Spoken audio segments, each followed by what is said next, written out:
तो बेसिकली ये जो वीडियो जैसे कि टॉपिक में दिख रहा है, मैं क्लास 10 सीबीएसई स्टूडेंट्स के लिए बना रहा हूँ जो अभी 2023 में अपीयर होने वाले हैं। देखो बेसिकली अगर यहाँ से एक पर्टिकुलर बात की जाए तो हमारे पास जो बिल्कुल एंड टाइम चल रहा है, स्पेशली मैं मैथ्स के लिए ही ये वीडियो क्रिएट कर रहा हूँ। तो लास्ट टाइम चल रहा है जिसमें हमारे पास, अगर तुम देखो तो आज 3 तारीख हो चुकी है और 21 मार्च को हमारा मैथ्स का एग्ज़ाम होना है। कुछ ऐसे टॉपिक्स हैं जो हम अभी भी अगर कवर कर लें तो बहुत ईजिली स्कोर कर सकते हैं। ठीक है, देखिए बहुत सारे टॉपिक्स डिलीट हो चुके हैं, उसके अलावा हमारे पास बहुत सारे ऐसे टॉपिक्स हैं जिनको पढ़ने से हम पास हो सकते हैं। तो तुम्हें इस वीडियो पे पूरा फोकस करना है और कुछ टॉपिक्स ही बस मैं इसमें बता रहा हूँ। इन टॉपिक्स को बाद में मैं एक एक करके एक्सप्लेन भी करूँगा। तो एक बार इनको ध्यान से देखना है कि कौन से टॉपिक पढ़ के हम पास हो सकते हैं। देखो सबसे पहला जो टॉपिक तुम ईजिली कवर कर सकते हो वो है स्टैटिस्टिक्स। स्टैटिस्टिक्स टॉपिक जो है हमारा, इसके अंदर जो है स्टैटिस्टिक्स में तुम, एक सेकंड कुछ प्रॉब्लम हो रहा है लिखने में आई थिंक। देखो जो हमारा स्टैट्स वाला टॉपिक है, इसके अंदर हमारी 3 चीज़ें आती हैं: मीन, मोड, मीडियन। ये 3 चीज़ें तुम लोगों को कवर करनी है, मीन, मोड और मीडियन। अब देखो हमारे पास यहाँ भी 2 चीज़ें आ जाती हैं। कुछ स्टूडेंट्स होंगे हमारे जो बेसिक वाले होंगे, कुछ स्टैंडर्ड वाले। अब जो बेसिक वाले स्टूडेंट हैं उनके लिए सिंपली उन लोगों को ना मीन, मोड, मीडियन के फॉर्मूले और उनके डायरेक्ट जो क्वेश्चंस होते हैं, डायरेक्ट क्वेश्चंस का मतलब होता है कि आपको ना डायरेक्टली फाइंड आउट करने के लिए आएगा, या तो मीन निकालना है, मोड निकालना है, या मीडियन निकालना है। ठीक है, तो वो डायरेक्ट आ जाता है। देखो बहुत इंपॉर्टेंट टॉपिक है और काफ़ी मार्क्स इससे स्कोर कर सकते हो। 5 नंबर का तो डायरेक्ट क्वेश्चन आता ही है, 5 नंबर का मीन, मोड, मीडियन से डायरेक्ट क्वेश्चन आएगा। तो वो बहुत ही सिंपली तुम लोगों को इस टॉपिक पे फोकस करना है। एक तो स्टैटिस्टिक्स हो गया, मीन, मोड, मीडियन। उसके बाद अगर मैं बात करूँ कि दूसरा जो टॉपिक तुम ईजिली कवर कर सकते हो वो है प्रोबेबिलिटी। अब प्रोबेबिलिटी ज़्यादा मार्क्स का तो नहीं आएगा, लेकिन फिर भी तुम्हारे, मैं ये कह सकता हूँ कि प्रोबेबिलिटी अराउंड तुम्हारा 3 मार्क्स का आता है। तो इसमें अब प्रोबेबिलिटी में क्या क्या पढ़ोगे? सबसे पहले हेड टेल वाले question that are related to coin. ठीक है, कॉइन से रिलेटेड क्वेश्चंस होते हैं हेड और टेल वाले। दूसरा तुम इसमें क्या पढ़ सकते हो? डाइस वाले क्वेश्चन, डाइस थ्रो किया। ठीक है, अब क्योंकि मैं अगर बात करूँ बेसिक वाले बच्चों की, तो इसमें बेसिक वाले बच्चे जो हैं वो डायरेक्टली हेड और टेल के 2 और 3 कॉइन्स के टॉस का क्वेश्चन कर सकते हो। डाइस में क्या है तुम्हारे पास, ऐसे पूछ सकता है कि इवन नंबर आने की, प्राइम नंबर आने की प्रोबेबिलिटी क्या है। तो इस तरह से काफ़ी चीज़ें इसमें एक्सेस कर सकते हो तुम। यहीं अगर देखो, जैसे मैंने स्टैटिस्टिक्स में बताया था कि डायरेक्ट मीन और मीडियन के क्वेश्चन आएंगे किसके लिए, जो हमारे बेसिक वाले बच्चे हैं। तो जो हमारे बच्चे आते हैं स्टैंडर्ड वाले, अब स्टैंडर्ड वालों के लिए मीन, मोड, मीडियन में जो क्वेश्चंस आते हैं वो मोस्टली जो क्वेश्चन पेपर में आएंगे वो आते हैं मिसिंग फ्रीक्वेंसीज वाले। मिसिंग फ्रीक्वेंसी जिसमें हमारा F1 F2 इनकी वैल्यूज फाइंड आउट करनी होती है। प्रोबेबिलिटी में हम डायरेक्टली हेड और टेल के क्वेश्चन कर लेंगे, कॉइन वाला कर लेंगे, डाइस वाला। एक जो बहुत इंपॉर्टेंट स्पेशली स्टैंडर्ड वाले बच्चों के लिए बता दूं मैं, स्टैंडर्ड वाले क्वेश्चन जो बच्चे हैं उनके लिए जो क्वेश्चन बनता है वो आता है लीप और नॉन लीप ईयर वाला। हालांकि ज़्यादा मार्क्स में नहीं, 1 मार्क्स में आ सकता है लीप या नॉन लीप वाला। ठीक है, तो ये अभी मैं सिर्फ टॉपिक्स के लिए वीडियो बना रहा हूँ जो तुम लोगों को ध्यान रखना है कि ये टॉपिक हम कवर कर ले। ठीक है, तो ये ध्यान रखते हुए तुम लोग पढ़ोगे तो तुम्हारे ना मार्क्स इंक्रीज होंगे। इस टाइम पे देखो बहुत रेयर टाइम बचता है, बहुत कम टाइम बचा हुआ है, तो इस टाइम पे हम लोगों को मार्क्स ही गेन करने होते हैं किसी भी तरह से। तो 2 टॉपिक ये हो गए, स्टैटिस्टिक्स हो गया, प्रोबेबिलिटी हो गया। उसके बाद तुम लोग जो तीसरा टॉपिक इसमें करोगे, थर्ड टॉपिक, बात करता हूँ ट्रायंगल वाले चैप्टर की। अब बहुत सारे बच्चे बोलेंगे सर ये टॉपिक बहुत टफ होता है, तो ट्रायंगल्स वाले चैप्टर में तुम लोगों को जो बेसिक वाले बच्चे हैं, एक तो वो बीपीटी थ्योरम। बीपीटी थ्योरम को तो भाई बिल्कुल से, जिसको कहते हैं ना कि रट जाओ। ठीक है, वो तो बिल्कुल अच्छे से कर लो। बीपीटी थ्योरम में कोई कमी नहीं छोड़नी है। बीपीटी थ्योरम को बिल्कुल अच्छे से पढ़ो, उसकी स्टेटमेंट, उसका प्रूफ। ठीक है, ये आता है पेपर में। इससे रिलेटेड क्वेश्चन आता है पेपर में। और ये स्टैंडर्ड बेसिक दोनों के लिए है, क्योंकि स्टैंडर्ड वालों की इसके एप्लीकेशंस आ जाते हैं। तो बीपीटी थ्योरम को बहुत अच्छे से पढ़ना है। दूसरा तुम्हारे सिमिलैरिटी क्राइटेरियाज, ट्रायंगल्स को सिमिलर किया जाता है, ठीक है, सिमिलैरिटी क्राइटेरियाज को पढ़ना है, ठीक है। ट्रायंगल चैप्टर तुम लोग करो, ट्रायंगल चैप्टर तुम्हारा अच्छे मार्क्स स्कोर करने में तुम्हारी हेल्प कर देगा। देखो ये बहुत ही, मैं वो चीज़ें बता रहा हूँ जो तुम ईजिली मतलब पेपर को अटेम्प्ट कर सकते हो, ये चीज़ें कर सकते हो। उसके बाद जो हमारे पास फोर्थ टॉपिक आता है जो तुम्हें करना है, अर्थमेटिक प्रोग्रेशन।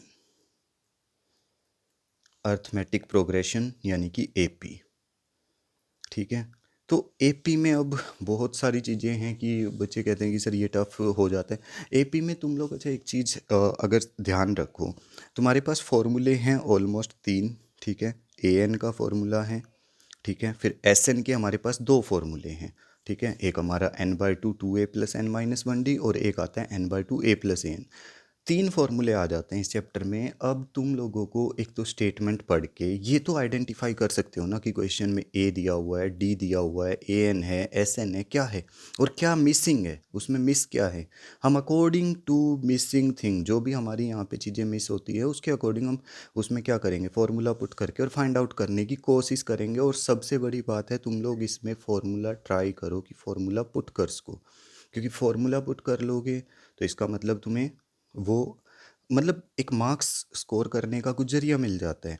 स्पेशली देखो मैं ये वीडियो जो बना रहा हूँ मैं इस टाइम पे सिर्फ इसी वजह से कि बच्चे को मार्क्स कैसे स्कोर करने हैं। बहुत सारे बच्चे होते हैं जिन्होंने साल भर ज़्यादा प्रिपरेशन नहीं की होती है, जिन्होंने की होती है वो ईजिली स्कोर कर जाएंगे, ठीक है। जिन्होंने नहीं की उनके लिए ये वीडियो है। बहुत ध्यान से देखो कि तुम्हें क्या क्या पढ़ना है टॉपिक वाइज। उसके बाद अगर जो पांचवी चीज़ तुम लोग पढ़ सकते हो वो आता है तुम्हारा चैप्टर नंबर 9, जिसको हम बोलते हैं सम एप्लीकेशन ऑफ ट्रिग्नोमेट्री, ठीक है। एप्लीकेशन ऑफ ट्रिग्नोमेट्री ये चैप्टर तुम लोग कर लो। अब एप्लीकेशन ऑफ ट्रिग्नोमेट्री चैप्टर में हाइट एंड डिस्टेंस की बात आती है मोस्टली। तो हाइट एंड डिस्टेंस, हालांकि अगर स्टैंडर्ड वाले बच्चों की बात करें तो वहाँ पे हमारे पास स्पीड से रिलेटेड, टाइम से रिलेटेड भी क्वेश्चन इसमें बन जाते हैं। लेकिन हाइट एंड डिस्टेंस में मोस्टली अच्छा हम क्या यूज करते हैं, 10 का फॉर्मूला यूज करते हैं, परपेंडिकुलर अपॉन बेस यूज होता है, ठीक है। तो और वैल्यूज भी अगर बात करूँ तो 30 डिग्री, 60 डिग्री और 45 डिग्री, ये तीन ही वैल्यूज यूज होती है, 10 30 10 60 10 45। जब हम 10 की बात कर रहे होते हैं और 30 डिग्री पे तो 1/√3 हो जाता है, 60 पे √3 हो जाता है और 45 पे 1। मोस्टली क्वेश्चंस में तुम 10 ही देखोगे, 10 का फॉर्मूला पुट करना है तुम्हें अकॉर्डिंग टू क्वेश्चन। जब एप्लीकेशन ऑफ ट्रिग्नोमेट्री कर रहे होंगे तो तुम्हारे पास हमेशा एक राइट ट्रायंगल बनता है, तुम लोगों को देखना है कि परपेंडिकुलर क्या है, बेस क्या है, और यहाँ पे हमारे पास एक थीटा की वैल्यू क्या दी हुई है। देखो क्वेश्चन को अटेम्प्ट करना है, मोस्टली अटेम्प्ट करने के ही मार्क्स तुम लोगों को मिलते हैं। तुम खाली छोड़ोगे तो कुछ नहीं मिलेगा, अगर कुछ अटेम्प्ट करोगे तो मार्क्स मिलेगा। बेटा ये चीज़ ध्यान रखनी है बस, ठीक है। तो हाइट एंड डिस्टेंस मैं इन चीज़ों को एक्सप्लेन करते हुए भी वीडियो बनाऊंगा, शॉर्ट वीडियोज बनाऊंगा, जिससे तुम लोग थोड़ा जल्दी इन चीज़ों को कैचअप कर सको, ठीक है। इसके बाद अगर बात की जाए कि सर इसके बाद क्या कर सकते हैं, तो हम कर सकते हैं पेयर ऑफ लीनियर इक्वेशंस, ठीक है। ये हमारा टॉपिक हो गया 6th, जो हम पढ़ेंगे 3rd चैप्टर से, लीनियर इक्वेशंस। अब लीनियर इक्वेशंस में मार्क्स कहाँ बनते हैं। लीनियर इक्वेशंस में हमारे पास जो हैं 2-3 टाइप के क्वेश्चंस आते हैं। 2-3 टाइप कौन कौन से होते हैं वो भी बता देता हूँ। एक तो जिसमें हम a1/a2, b1/b2 और c1/c2 का रिलेशन हम कुछ लेते हैं। तो A1 A2 B1 B2 C1 C2 तुम लोगों को अच्छे से अगर तुमने पढ़ा होगा तो याद भी होगा। अगर ये तीनों इक्वल होते हैं तो इनफाइनाइट सॉल्यूशंस आते हैं। अगर इनमें से दो इक्वल होते हैं, A1 A2 B1 B2 और C1 C2 अनइक्वल होता है, तो हमारे पास जो है कौन सा कंडीशन आ जाती है, नो सॉल्यूशन की कंडीशन आ जाती है। और जब A1 A2 नॉट इक्वल हो जाता है B1 B2 के तो यूनिक सॉल्यूशन आ जाता है, ठीक है। तो इससे रिलेटेड ना तुम्हारे पास क्वेश्चन ज़रूर आता है जिसमें कई बार A की वैल्यू B की वैल्यू फाइंड आउट करने के लिए आती है। दूसरा कुछ पर्टिकुलर टॉपिक्स हैं, लाइक एज वाला क्वेश्चन है तुम्हारी बुक में भी, जो जैकब वाला दिया हुआ है, नूरी वाला दिया हुआ है, ठीक है। फ्रैक्शन वाले क्वेश्चंस होते हैं, ठीक है। एज हो गया, फ्रैक्शन हो गया, और सबसे इंपॉर्टेंट डिजिट वाला क्वेश्चन होता है। ठीक है, ये सब क्वेश्चन तुम कर सकते हो जिससे तुम्हारे मार्क्स स्कोर इसमें भी हो जाएंगे। ठीक है, लीनियर इक्वेशंस में और भी क्वेश्चंस हैं, अगर तुम्हारे पास टाइम, जैसे ही मैं इसको एक्सप्लेन करते हुए वीडियोज बनाऊंगा तो मैं उसमें करूँगा, इन चीज़ों को डिस्कस करूँगा। अभी तुम लोगों को बस इतना ध्यान रखना है कि ये टॉपिक जो है तुम वो कर सको।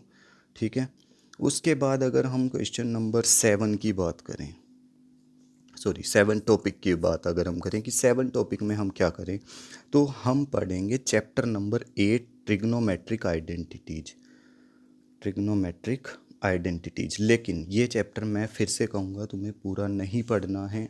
इस चैप्टर में अगर तुम क्या कर सकते हो, तुम लोग एक तो ट्रिग्नोमेट्रिक टेबल जो है, टेबल कौन सी, जिसमें वैल्यूज़ दी हुई हैं, sin 30 sin 60, ये सारी वैल्यूज जो हैं तुम लोग इनको याद कर लो, याद कर लो, या वो टेबल को बनाना सीखो कि उस टेबल को कैसे फॉर्म किया जाता है, कि sin 60 की वैल्यू कितनी होती है, cosec 30, क्योंकि डायरेक्ट क्वेश्चन आते हैं कई बार पेपर में, डायरेक्ट क्वेश्चन इस तरह से आ जाते हैं, sin 30 into cos 60 plus sec 45। तो इस टाइप के क्वेश्चंस में करना क्या है, डायरेक्ट वैल्यूज ही तो पुट करनी है। तो डायरेक्ट वैल्यूज पुट करोगे तो तुम्हारे आंसर आ जाएंगे। दैट मीन्स एक पर्टिकुलर टॉपिक तुम लोगों को पढ़ना है इसके लिए, ये पर्टिकुलर टॉपिक पढ़ लोगे तो तुम्हारे मार्क्स आ जाएंगे। उसके बाद एक और टॉपिक जो मैं इस वीडियो में तुम लोगों को बताता हूँ कि ये तुम पढ़ सकते हो, ये है 8th टॉपिक। ठीक है, 8th टॉपिक में तुम क्या पढ़ोगे, 8th टॉपिक में तुम्हें पढ़ना है about coordinate geometry. Coordinate geometry, coordinate geometry में दो चीज़ें हैं, डिस्टेंस फार्मूला, और दूसरा हमारा यूज करते हैं हम सेक्शन फार्मूला। दोनों से रिलेटेड क्वेश्चंस को पढ़ लो, डिस्टेंस फार्मूले से, सेक्शन फार्मूले से। ठीक है, ये 8वां टॉपिक। देखो, ये 8 जो टॉपिक मैंने बताए हैं, ये वो टॉपिक्स हैं जो बिल्कुल ही, मतलब यूँ कह सकते हैं हम कि अप टू द मार्क, जिसको तुम पढ़ के ईजिली मार्क्स स्कोर कर सकते हो। ठीक है, ये 8 टॉपिक्स में ना अभी तक भी कुछ ऐसा नहीं है कि बहुत ही ज़्यादा तुम लोगों को। उसके बाद अगर मैं 9th टॉपिक जो तुम्हें बता रहा हूँ, वो तुम लोगों को 100% पेपर में देखने को मिलता है। ये है √3 √2, इनको इरेशनल प्रूव करना, how to prove these thing irrational, √3 √2, इन सब चीज़ों को इरेशनल कैसे प्रूव करना है, ये चैप्टर 1 में है हमारे रियल नंबर्स में। ठीक है, चैप्टर 1 की बात हो रही है यहाँ पे। उसके बाद इसी चैप्टर में हमारा HCF और LCM से रिलेटेड क्वेश्चन ज़रूर आता है।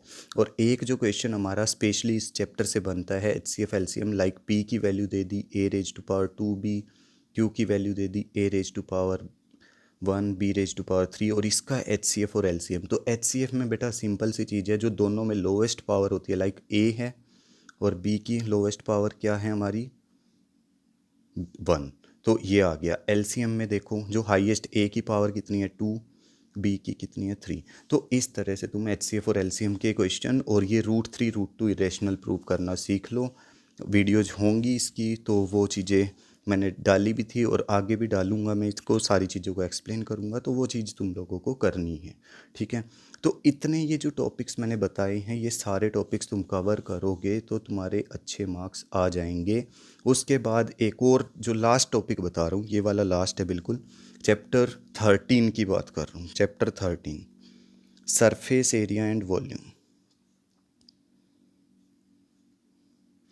अब तुम कहोगे कि सर इस चैप्टर में तो बहुत सारे फॉर्मूले हैं और कैसे हम लोगों को आइडेंटिफाई करना है। देखो, इस चैप्टर में ना तुम लोगों को ज़्यादा कुछ नहीं, सिर्फ मार्क्स को स्कोर करने का तरीका सीखना है कि कैसे हम मार्क्स को गेन कर सकते हैं। सरफेस एरिया एंड वॉल्यूम की बात करते हैं तो हम लोग इस चैप्टर के सारे फॉर्मूले लर्न कर लेंगे। जब हम इस चैप्टर के सारे फॉर्मूले लर्न करेंगे ना, तो हम लोगों को ये पता लग जाएगा कि भाई इस कोई एक क्वेश्चन आया, उसमें कौन सा फॉर्मूला हम पुट कर सकते हैं। ठीक है, मान लो तुम्हारी कैलकुलेशन प्रॉब्लम हो भी जाती है, कैलकुलेशन में गलती हो जाती है, तुमने फार्मूला ठीक पुट किया है तो तुम्हें मार्क्स मिलेंगे। देखो, हर स्टेप के मार्क्स होते हैं। ठीक है, तो सरफेस एरिया एंड वॉल्यूम में बेसिकली फार्मूले पे कंसंट्रेट करना है। ठीक है, तो ये सारी चीज़ें तुम लोगों को मेनली ध्यान रखनी है। इन सारे टॉपिक्स को जो मैंने यहाँ पे बताए हैं, इन टॉपिक्स को करने की कोशिश करो। अगर कोई भी डाउट है या कुछ भी रह जाता है कि इनमें से कोई टॉपिक तुम लोगों को लगता है कि मीन्स टफ है या ज़्यादा तुम लोगों को एक्सप्लेनेशन की ज़रूरत है या समझना है, तो मुझे कमेंट्स करके बता सकते हो, ठीक है। लेकिन स्पेशली इन सारे टॉपिक्स को ज़रूर ध्यान से पढ़ो, सारे टॉपिक्स देखो। यहाँ पे दोबारा से एक बार मैं तुम लोगों को दिखा देता हूँ स्टार्टिंग से जो टॉपिक्स हम लोगों ने यहाँ पे लिखे हैं, ठीक है। तो सबसे पहले मैंने स्टैटिस्टिक्स का लिखा था जिसमें मीन मोड मीडियन प्रोबेबिलिटी लिखा हुआ है, ट्रायंगल्स लिखा हुआ है जिसमें बीपीटी वगैरह हैं, अर्थमेटिक प्रोग्रेशन लिखा हुआ है, तुम्हारे एन एस एन वाले फॉर्मूले, हाइट एंड डिस्टेंस जो चैप्टर 9 है तुम्हारा, लीनियर इक्वेशन जिसमें मैंने तुम्हें A1 A2 B1 B2 वाला और एज फ्रैक्शन डिजिट्स वाले क्वेश्चन करने के लिए बोला है, ट्रिग्नोमेट्री कर सकते हो, कोऑर्डिनेट ज्योमेट्री कर सकते हो, ठीक है। देन √3 √2 ये तो बिल्कुल रट जाओ, आएगा पेपर में 100%, इरेशनल प्रूव करना, HCF और LCM से रिलेटेड क्वेश्चन, और last surface area and volume. तो ट्राई करो और जो डाउट होता है वो पूछो। Thank you.